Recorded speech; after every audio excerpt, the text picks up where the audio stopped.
Welcome to Set Sports, where we talk about all the favorite topics going on in the sports world. I'm here with panelists Toby Liu and Luca Busleta.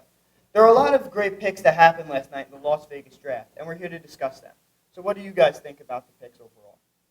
Well, there were a lot of trades last night, Andrew, and that definitely made the draft a lot more interesting. I mean, you had the Jets draft taking three players. You had teams like the Titans trading away their star wide receiver A.J. Brown, not even taking a player in the first round besides Traylon Burks to replace him.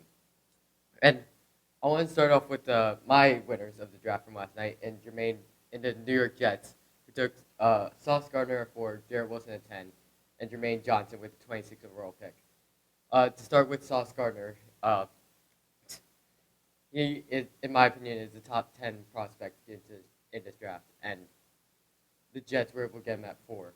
And he could be the Jets' next lockdown quarterback, which is a great position of need. And then they drafted Jarrett Wilson at 10, who, in my opinion, is the number one receiver in the draft, meaning that the Jets got the best corner and wide receiver in this draft class.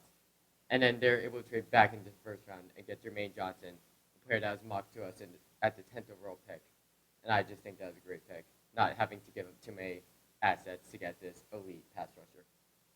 Personally, I think that the Ravens were probably one of the best teams in the draft. They got two generational talents in Kyle Hamilton and Tyler Hitterbaum. I think that they had an amazing draft, and their future looks bright. What do you, Andy? I'll go over the Eagles because even though the Eagles may not have the best draft, they made the biggest move by getting a star wide receiver in A.J. Brown. And being able to only give up a certain amount, and with the Eagles actually extending him and giving him guaranteed money, it almost guarantees that they will be a contender for the next 4 years at least. So I'd also like to go over to the losing side because with every draft there is a loser. And my loser is probably going to be the Green Bay Packers because they drafted two players out of the same college on positions that they really did not need. So overall, if they wanted to have a better draft, they could have gone wide receiver and gotten someone like Pickens or at the time Sky Moore. But now that they've waited, they're probably not going to get either of them. So overall, I think they lose. I agree that the Packers didn't have a great draft and should have probably taken a wide receiver last night. But at least they drafted guys that were meant to go in the first round.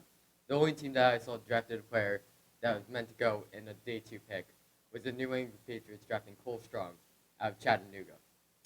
This is a player that isn't even in the top 50 and is probably a third-round pick and not even close to warranting a first-round pick. Understand that you traded Shaq Mason to the Buccaneers and that you have a big need at offensive guard. But you also have needs at cornerback and linebacker, where you could have drafted N'Kobe Dean and Andrew Ruth Jr., who would have been much better picks for the Patriots. Personally, I think that the Titans had one of the worst drafts ever.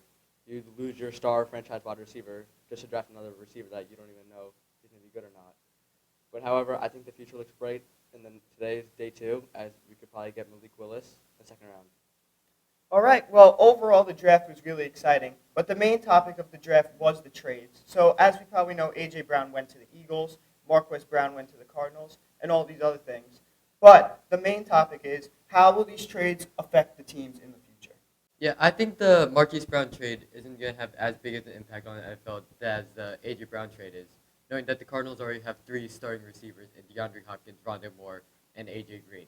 Marquise Brown should step into that wide receiver 2 or 3 role, checking out A.J. Brown, and the Cardinals are definitely going to be playoff contenders for next year. But the much bigger trade is the Eagles getting A.J. Brown, knowing that they only had to give up a first-round pick for him, which was the same price the Cardinals had to give up to get Marquise Brown. And I think this easily makes the Eagles playoff contenders and possibly even favorites to win the NFC East. Yeah, I 100% agree with you on that. The Eagles have Devontae Smith now, A.J. Brown, Dallas Goedert, Miles Sanders. But at the end of the day, it all goes down to Jalen Hurts to carry that team to the playoffs and make the Eagles a good team again. Well, as we wait here in Las Vegas to await round 2, a lot of excitement is going on in the NFL, and we can't wait to watch what happens tonight.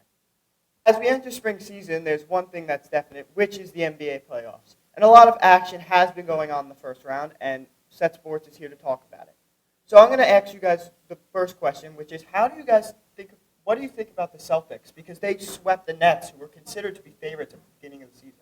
Definitely the most surprising out of all the series. I know you had the Pelicans putting up a fight against Suns, which no one expected. But something people expected even less was the Nets to get swept. You have Kevin Durant, Kyrie Irving. But something that Nets are still lacking is their defense, and that is something that the Celtics excel at. So the Celtics were able to use their defense to slow down the stars like Kevin Durant and Kyrie Irving. I 100% agree with you on that. But I do think that the Nets this offseason have to go and recheck their whole team. There's no chemistry there. What's going to go on with Ben Simmons? I think KD had to step up a little bit more in that playoffs, and he just didn't meet expectations. Well, as we talk about defense, because obviously Kevin Durant was not able to put up the normal numbers he puts up in Game 2 and Game 3, we could go over to Chicago, because the Bucks seem to play great defense overall throughout the series. Even though they did make some key mistakes at times to DeMar DeRozan, they were able to completely lock him up through Game 3. So how do you guys think that affected the series? I think the Bucks were always the ones expected to win, and it's not much of a surprise. A lot of people were sleeping on the Bulls coming into the playoffs, saying they weren't a real team. And the Bucks winning this series, I think they have a real good chance going all the way to the finals. Yeah, I think that the loss of Lonzo Ball was really, really bad for the Bulls, and that going into that game, they just couldn't really do much and stop Giannis. So the final series we will talk about is we'll move over to the Western Conference with the Warriors and the Nuggets. And even though Steph Curry is coming off injury, the Warriors are still continuing to start Poole as their point guard and letting Curry come off the bench at times. Do you think that can continue in order for them to be a finals contender? I think Poole is definitely an underrated player and a great player for the Warriors. But I mean, Curry's obviously the better player, one of the best players in the NBA. He should be back for the next series, and I think the Warriors are another team contending to make it to the finals. Yeah, 100% agree with you on that. I think Poole is the future of the Golden State Warriors, and that they got to keep playing him, but as well, they got to play Curry as well if they want to have a chance to win the whole thing. And finally, the last thing we'll do, which is what everyone wants to hear, is what is everyone's finals predictions? So I actually originally had it being the Suns, and I thought the Sixers could make it to the finals. But after watching these series, both teams disappointed a little bit. And now I'm going to change my finals, and I'm going to go with the Warriors and Steph Curry versus the Bucks and Giannis in the final. As a Mavs fan, I don't think we're going to make it to the finals. I would hope we could.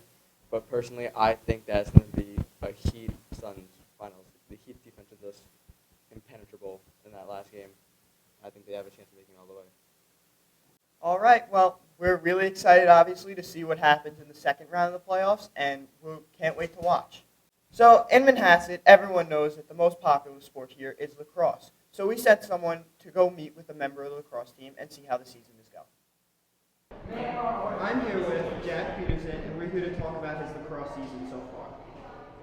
So how do you think the season's going overall? Well, we've had some up and downs, but as the season's progressed, we've come closer together and strengthen our offense and defense and our goalie play. So hopefully we'll keep improving going into playoffs. And obviously you guys had a tough loss against Garden City at Woodstick or in Woodstick. How are you trying to rebound from that? Yeah, well, it was a tough loss, but today we got Coldstream Harbor, which is another tough team. So hopefully we can rebound quickly and get another win against them. And then coming up this Saturday, we have playing Chaminade, who's one of the best teams in the island or even in the country. So if we can get both those wins, we should be looking good going into playoffs. And going into the playoffs, it's always good to look back at your season. How do you think your season's gone so far, and do you have any favorite moments? It's gone all right. 2 tough losses, but one of our best game this year was probably against Ridgefield, team from Connecticut, probably top 20 in the country. We beat them, and it was a really good coming together as our team. Our offense played really well together, and so did our defense, and it's good to go up there and get the win. And finally, what do you do before games in order to prepare yourself? Hydration with some Pedialyte. I stretch a lot. And then I'll game plan with my teammates and my coaches to make sure we're on the same page for the game. All right, thank you. Thank you. With the NHL playoffs about to start, we head to our hockey reporter, Lucine Chiamisian, to discuss the upcoming playoff series. The 21-22 season of the NHL is coming to a near close. The NHL community is looking forward to the NHL playoffs. This season has ranged from moments from happy to sad, starting off with Trevor Zegras passing to Sonny Milano to score against Sam Montembeault, and Ilya Sorokin's stellar save against Artemi Panarin. We look forward to NHL playoffs. On April 17th, 101 goals were scored around the NHL, which is the second time 100-plus goals have been featured in a single day. Now, is all this goal scoring due to terrible goaltending? probably, as many teams have been having issues on finding a stable goaltending tandem. Now this year, keeping a steady lead was hard to do as scoring has been at its highest in a while. One of the things most fans looked forward to was the return of the Islanders and Lightning matchup in the Eastern Conference Final, which happened for the past 2 years. However, the Islanders have had a tough season as they started with a 13-game road trip as they waited the new opening of the new UBS Arena. The Islanders family also had to deal with major passings of Clark Gillies, Gene Potvin, and Mike Bossy, who was an NHL Hall of Famer. They failed to miss the playoffs as they generated a lot at the end, but it was a little too late. They were eliminated from playoff contention on April 16th with a 4-2 loss to the Maple Leafs, which allowed the Washington Capitals to clinch the 8th playoff spot, which is the second wildcard spot in the East. Their counterparts, the Rangers, however, did make the playoffs as they are second in the Metropolitan after they fired head coach David Quinn and hired Gerard Gallant. One of the biggest failures this season is the Montreal Canadiens. Last season, their record was 24-21-11. Unfortunately, this season, their record is 21-49-11, which is a major downfall. One of the large things that went so wrong with this team was the loss of Carey Price, as he had to go through mental and physical pain. He didn't return until he played the Isles, and they lost 3-0. Also, they started sending young upstarts like Cole Caulfield down to the Laval Rockets, which is a major problem with their team.